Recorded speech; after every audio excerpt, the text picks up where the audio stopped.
RTI Live News. Ask for right. నమస్తే, welcome to RTI live news. Odela మండలం Congress party అధ్యక్షుడు మూల ప్రేమ్ సాగర్ రెడ్డి ఆధ్వర్యంలో విలేకరుల సమావేశం ఏర్పాటు చేశారు. ఈ సందర్భంగా ప్రేమ్ సాగర్ రెడ్డి మాట్లాడుతూ బీఆర్ఎస్ నాయకులు ఎమ్మెల్యే విజయరమణారావుపై అనుచిత వ్యాఖ్యలు చేయడం సరికాదన్నారు. బీఆర్ఎస్ ప్రభుత్వం ఉన్నప్పుడు రైతులకు ధాన్యం కొనుగోలు కేంద్రాల్లో నష్టం జరిగిందని, అలాగే చుట్టుపక్కల ఉన్నటువంటి మానేరు పరివాహ ప్రాంతాల నుండి ఇసుకను తీసి బీఆర్ఎస్ ప్రభుత్వం అమ్ముకొని ఇప్పుడు రైతులకు కష్టాలను తెచ్చిపెట్టిందని, ఈ కార్యక్రమంలో మండల కాంగ్రెస్ పార్టీ అధ్యక్షులు Moola Prem Sagar Reddy, Congress party general secretary డైరీ Ravi Goud, single window chairman Alla Suman Reddy, ఉపాధ్యక్షులు తాళ్లపల్లి సదయ్య, అంకం రమేష్, బొంగుని శ్రీనివాస్ గౌడ్, అల్లం సతీష్ సదయ్య, కట్కూరి సమ్మిరెడ్డితో పాటు వివిధ గ్రామాల కాంగ్రెస్ కార్యకర్తలు పాల్గొన్నారు. జై కాంగ్రెస్, జై కాంగ్రెస్. సాగర్ రెడ్డి గారి నాయకత్వం.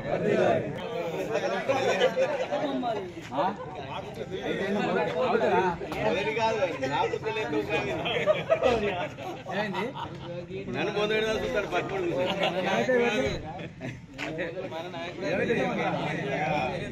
నువ్వే కాదన్నా, నువ్వే కాదే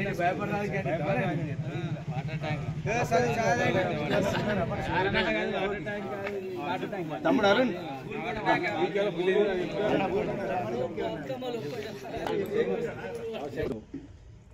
ఓదెల మండల కేంద్రంలో కాంగ్రెస్ పార్టీ తరఫున పాత్రికేయ మిత్రుల సమావేశానికి ఇచ్చేసినటువంటి వివిధ గ్రామాల నాయకులకు, కార్యకర్తలకు అందరికీ, అదేవిధంగా పాత్రికేయ మిత్రులకి, ఎలక్ట్రానిక్ మీడియా వారికి నమస్సుమాంజలు తెలియజేస్తూ, నిన్న జరిగినటువంటి ఓదెల మండల కేంద్రంలో టీఆర్ఎస్ ఎంపీ అభ్యర్థి ప్రచారంలో భాగంగా ఎవరైతే అవాకులు చవాకులు మాట్లాడినరో వాళ్ళందరికీ ప్రజలు ఆల్రెడీ నవంబర్ 30 తారీఖున వాళ్ళు తీర్పు చెప్పిండ్రు. మరి రాబోయే మే 13న కూడా మరోసారి వాళ్ళకి బుద్ధి చెప్పడానికి ప్రజలు సిద్ధంగా ఉన్నారు. విశ్వాసం కోల్పోయినటువంటి పార్టీ ఇవాళ బీఆర్ఎస్ పార్టీ. గత 10 సంవత్సరాలు కూడా ప్రభుత్వంలో ఉండి, మరి మంత్రిగా ఉండి, గత 10 సంవత్సరాలు కూడా ఎమ్మెల్యేగా ఉండి ఈ గ్రామాన్ని దత్తత తీసుకొని ఈ గ్రామానికి ఏమంత అభివృద్ధి చేసిరో మరి వాళ్ళే గుండెల మీద చేసుకొని మాట్లాడాలి తప్ప ఏదో ఇష్టం ఉన్నట్టు మాట్లాడడం సరైనది కాదు. మరి ఇంతకుముందు పెద్దపల్లి పార్లమెంటు నుంచి కేంద్ర మంత్రిగా, కార్మిక శాఖ మంత్రిగా, జౌళి శాఖ మంత్రిగా వెంకటస్వామి గారు, మరి వారి తనయుడు వివేక్ వెంకటస్వామి గారు, మరి ఈరోజు వారి మనవడు గడ్డం వంశీకృష్ణ గారు మరి ఎంపీ అభ్యర్థిగా పోటీ చేస్తున్నారు. మరి వాళ్ళు చేసినటువంటి కార్యక్రమాలు, అభివృద్ధి కార్యక్రమాలు గుడికి వెళ్ళినా చూపెట్టగలం మేము, బడికి వెళ్ళినా చూపెట్టగలం మేము, ఏ గ్రామంలోకి వెళ్ళినా కూడా వారు చేసినటువంటి అభివృద్ధి పనుల్ని మేము చూపెట్టగలం.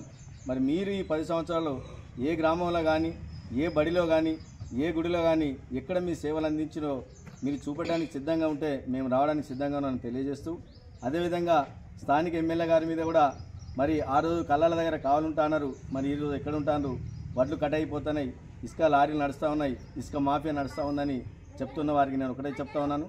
ఇసుక మాఫియాలో ఆ టెండర్లు కానీ, ఆ కాంట్రాక్ట్లు కానీ ఆ రోజు నుంచి మొదలుకుంటే ఈ రోజు వరకు కూడా వాళ్ళే ఉన్నారు. ఇప్పటి వరకు కూడా వాళ్ళ మీద నిర్బంధంగా కేసులు అవుతూ ఉన్నాయి. గడిచిన 10 రోజుల కిందనే మరి మేము స్టే తీసుకొచ్చి ఇసుకను కూడా ఎక్కడికక్కడ ఆపడం జరిగింది. మేము గెలిచినటువంటి నవంబర్ 30 తారీఖు ఎలక్షన్ జరిగితే డిసెంబర్ 3న ఎన్నికల లెక్కింపు జరిగింది.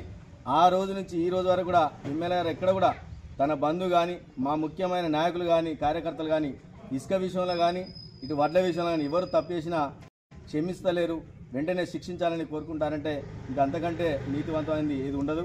అదే సమయంలో ఒక లారీకి ఎక్కడన్నా ఒక 5 క్వింటాలు, 5 క్వింటాలు, 20 సంచులు, 10 సంచులు కడేసినని మండలంలో ఏ ఒక్క గ్రామం నుంచి కంప్లైంట్ వచ్చిందా? వస్తే మా దృష్టి తీసుకురండి. మరి మీరు గడిచిన 10 సంవత్సరాల ఒక్కరోజు కూడా మీరు రైతులను పట్టించుకున్న పాపాన పోలేదు. ప్రతి లారీకి 10 నుంచి 15 క్వింటాలు, 5 క్వింటాలు, 10 సంచులు, 20 సంచులు కడేసినప్పుడు అప్పుడు మీరు ఎక్కడున్నారు? కనీసం మీరు ఒక్క కళ్ళం దగ్గరికైనా, ఒక ఐకేపీ సెంటర్ దగ్గరికైనా, ఒక ప్యాక్ సెంటర్ దగ్గర తిరిగిన సందర్భాలు ఉన్నాయని చెప్పి ఈరోజు మేము పత్రికా ముఖంగా మేము అడుగుతా ఉన్నాం. అదేవిధంగా ఈరోజు మా సింగిల్ విండో డైరెక్టర్లు, చైర్మన్ అందరూ కూడా, సంబంధిత అధికారులు కూడా ప్రతిరోజు పర్యవేక్షణ చేస్తారు. ఎక్కడైనా 41 కిలో కంటే ఎక్కువ చెప్తున్నారా? 40 కిలోలు సంచి బరువు అయితే ఆ సంచికి 650 గ్రాములు సంచి తూకం ఉంటుంది కనుక ఎవరైతే వడ్లు పట్టరో వాళ్ళు 250 గ్రాములు పెట్టించి 41 పెట్టుతున్నారు తప్ప అంతకంటే 42 వచ్చింది 45 జోకుతున్నారని చెప్పడం మూర్ఖత్వం, వారి అవివేకం. ఇది అబద్ధం. ప్రజలు నమ్మద్దు, రైతులు నమ్మద్దు. మరి విశ్వాసం కోల్పోయినటువంటి నాయకులు ఎన్నో మాయమాటలు చెప్పి మీ ముందడికి రావడానికి సిద్ధమవుతున్నారు. ఈ తరుణంలో కాంగ్రెస్ పార్టీ శ్రేణులు నాయకులందరం కూడా ఖచ్చితంగా కలిసికట్టుగా ఉండి గడ్డం వంశీ గారిని గెలిపించడానికి ఈ రోజు నుంచి స్టార్ట్ అయిన మన కార్యక్రమం ప్రతిరోజు ఎంపీ అభ్యర్థి గెలిపించే వరకు కూడా మే 13 వరకు కూడా మనం ఎక్కడ కూడా రాజీ పడొద్దని తెలియజేస్తూ మరి వెంటనే బీఆర్ఎస్ పార్టీ వాళ్ళు చేస్తున్న ఆరోపణలు అబద్ధమైనటువంటి ఆరోపణలు ఏవైతున్నాయో వాటిని ఖండించాలని చెప్పి మా శ్రేణులందరికీ సూచిస్తూ ఈ సందర్భంగా వచ్చిన వారందరికీ అదేవిధంగా మీరు ఏదైనా వడ్ల విషయంలో కానీ ఇసుక విషయంలో కానీ సవాలు విసిరితే దానికి మేము సిద్ధంగా ఉన్నాం. దమ్మున్న తెలివున్న నాయకులు ఎవరు వచ్చినా కూడా ఏ స్థాయి నాయకులు వచ్చినా కూడా మేము సిద్ధంగా ఉన్నామని చెప్పి మండల పార్టీ తరఫున మేము తెలియజేస్తూ ముగిస్తా ఉన్నాం.